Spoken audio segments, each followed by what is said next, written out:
Hello, and welcome to the third installation of my blog reflections. One of the first things I learned about instructional design was that an explanation of the entire field really couldn't be condensed to one simple, definitive sentence.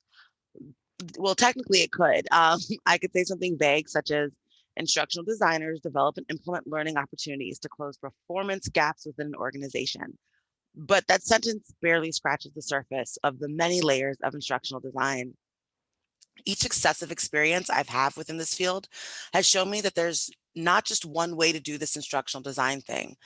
In one of my first encounters with this field, I attended an ATD panel discussion.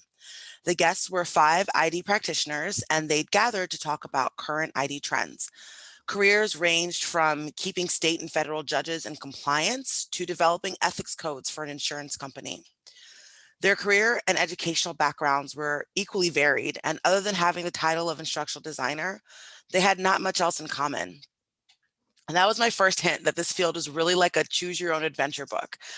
There's not some prescribed instructional design path for me to take. My personal experience with instructional design aside, throughout our coursework, we've heard time and time again about the many roles an instructional designer plays may have to take on within an organization.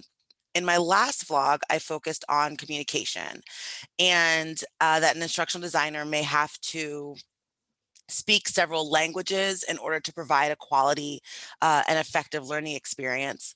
An ID may have to learn about a subject or task that's completely foreign to them while engaging and collaborating with native speakers.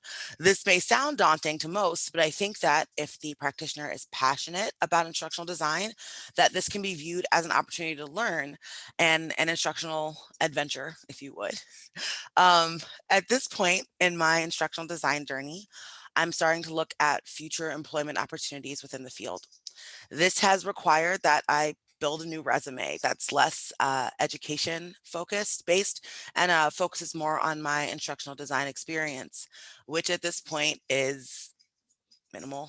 The results has been a much leaner CV than I've had in the past. And that was somewhat terrifying, is somewhat terrifying.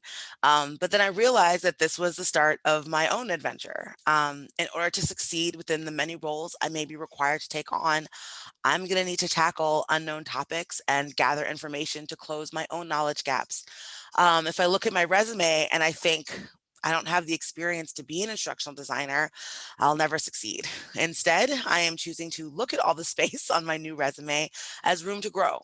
To me, being an instructional designer means that there's a learning opportunity around every corner, not only for a client, but also for myself. An opportunity to learn about a new field or process. Or additional instructional design strategies.